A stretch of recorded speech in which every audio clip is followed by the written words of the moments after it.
নমস্কার বন্ধুরা, শ্রাবণী রান্নাঘরে আপনাদের সবাইকে স্বাগত জানিয়ে আমি প্রতিদিনের মতো আবারও আজকের একটা রান্নার ভিডিও নিয়ে আপনাদের সামনে চলে এসেছি। আজকের আমি আপনাদের ট্যাংরা মাছ দিয়ে একটা অসাধারণ রেসিপি বানিয়ে দেখাবো। আশা করি আপনাদের ভালো লাগবে। তার জন্য কিন্তু আমার পুরো ভিডিওটা আপনাদের দেখতে হবে। আর দেখা শুরু করার আগে একটা লাইক দেবেন, ভিডিওটা সম্পূর্ণ দেখে সুন্দর একটা কমেন্ট করবেন আর শেয়ার করতে ভুলবেন না। তাহলে চলুন আজকের আমি এই ট্যাংরা মাছ দিয়ে কি বানাচ্ছি সেটা আপনারা একবার দেখে নিন। রান্নাটা করার জন্য দেখুন, প্রথমে আমি এখানে ট্যাংরা মাছগুলোকে কিন্তু খুব ভালোভাবে কেটে ধুয়ে পরিষ্কার করে নিয়েছি। এইবারে আমি এই মাছের মধ্যে প্রথমে দিয়ে দেব নুন। এখানে কিন্তু আন্দাজ মতো নুন দিয়ে দিলাম। আর দেব আমি এখানে হলুদের গুঁড়ো। এখানে কিন্তু হলুদ গুঁড়ো দিয়ে দিলাম। আর আমি এর মধ্যে দিয়ে দেব অল্প সামান্য একটু সর্ষের তেল। এবার এই নুন, হলুদ আর সর্ষের তেলটা মাছের মধ্যে কিন্তু খুব ভালোভাবে মাখিয়ে নিতে হবে। আর আমি প্রতিদিনের মতো আপনাদের একটা কথাই বলবো যে প্লিজ আমার ভিডিওটা আপনারা টেনে টেনে দেখবেন না, পুরো ভিডিওটা দেখুন। আশা করি আপনাদের ভালো লাগবে। দেখুন মাছের মধ্যে কিন্তু আমি এখানে নুন, হলুদ গুঁড়ো আর সর্ষের তেলটা দিয়ে খুব ভালোভাবে মাখিয়ে নিয়েছি। এটা কিন্তু এইভাবে একটু সুন্দর করে মাখিয়ে নিতে হবে যাতে সমস্ত মশলাটা মাছের মধ্যে ভালো করে মাখানো হয়ে যায়। আর এটা কিন্তু আমি খুব ভালোভাবে মাখিয়ে নিয়েছি, মাখানো হয়ে গেছে।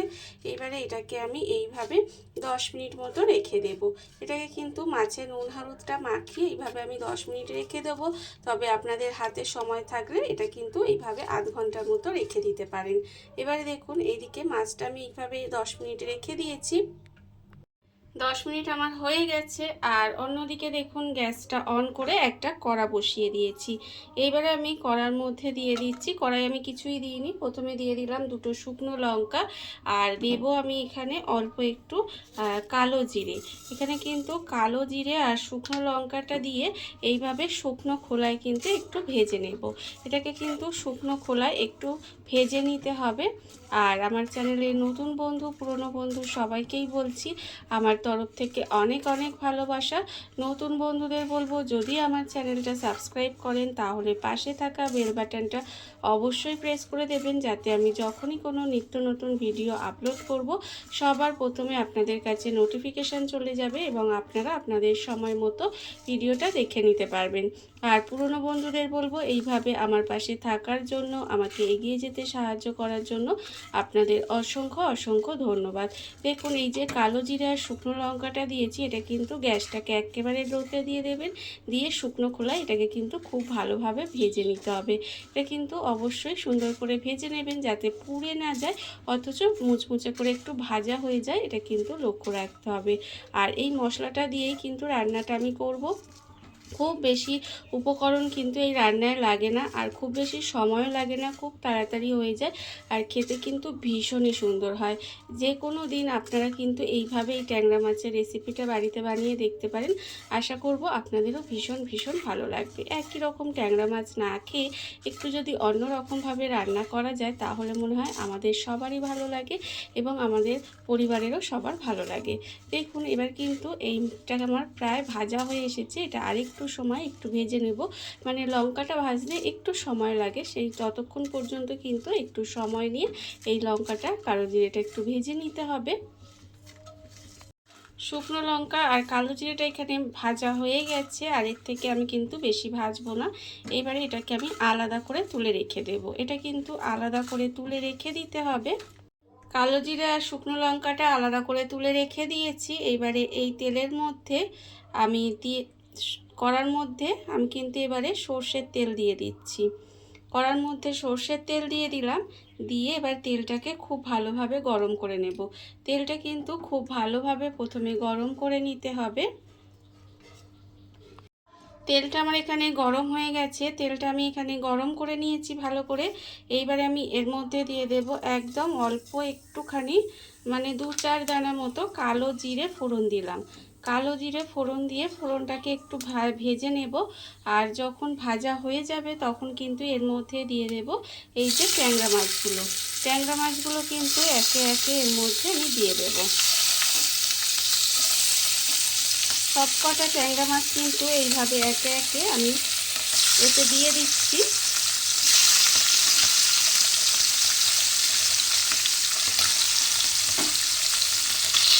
ট্যাংরা মাছটা আমি এখানে দিয়ে দিয়েছি, দিয়ে এবার এটাকে একটু এক পিঠ হতে দেব।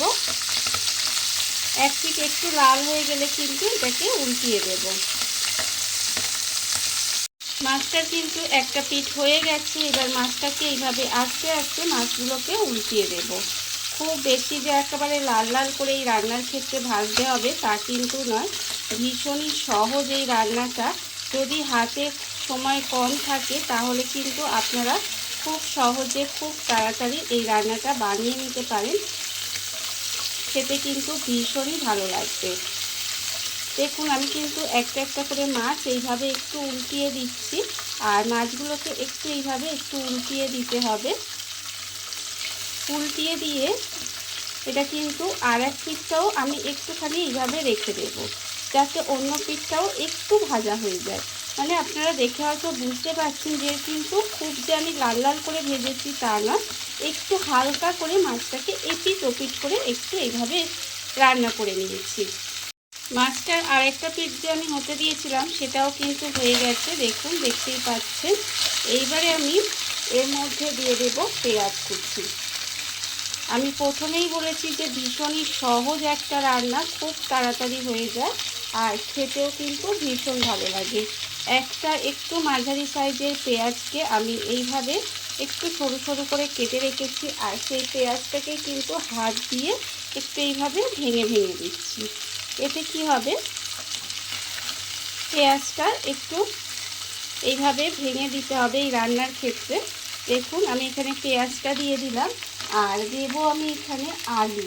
এখানে আলু কিন্তু এইভাবে একটু সরু সরু করে কেটে রেখেছি, সেই আলুগুলোও আমি এর মধ্যে দিয়ে দিলাম। আলুগুলোও কিন্তু এর মধ্যে আমি দিয়ে দিয়েছি। আর এখানে কিন্তু আমি দুটো একটু ছোট বা মাঝারি যাই বলে না কেন এরকম একটা আলু সাইজের আমি দিয়ে দিয়েছি। আর দেবো এখানে টমেটো। এখানে কিন্তু একটা টমেটোকে এইভাবে একটু লম্বা লম্বা করে কেটে রেখেছি, সেই টমেটোটাও এর মধ্যে দিয়ে দিলাম। দেখুন এখানে কিন্তু আমি কোনো কিছুই যে খুব বেশিভাবে ভাজছি সেটা কিন্তু নয়, দেখতেই পাচ্ছেন আমি আলু পেঁয়াজ টমেটো সবই দিয়ে দিয়েছি। এইবারে আমি এর মধ্যে দিয়ে দেব গুঁড়ো মশলা। এখানে গুঁড়ো মশলার মধ্যে আমার লাগছে নুন, হলুদ গুঁড়ো, লঙ্কার গুঁড়ো আর খুব ছিটেফোঁটা একটু চিনি। এটা আপনারা দিতেও পারেন বা নাও দিতে পারেন, এটা একটা নুন চিনির ব্যালেন্স হবে, খেতে ভালো লাগবে। এইবারে দেখুন এটাকে একটু আলতো হাতে জাস্ট নেড়ে আমি একটু এপিট ওপিট করে নেব। খুব বেশি যে আমি এই মশলাগুলো দিয়ে নাড়াচাড়া করে ভাজবো তা কিন্তু নয়, তাহলে কিন্তু মাছগুলো ভেঙে যেতে পারে। সেই জন্য যেহেতু আমি মাছগুলোকে খুব যে লাল লাল করে ভেজেছি তাও তো নয়, সেই জন্য এবারে দেখুন এটাকে একটু আলতো হাতে আস্তে আস্তে এই মশলাগুলোকে একটু জাস্ট মিশিয়ে নেব। সমস্ত কিছুর সঙ্গে মশলাগুলোকে একটু জাস্ট এইভাবে মিশিয়ে নিতে হবে। এইভাবে একটু মিশিয়ে নিচ্ছি।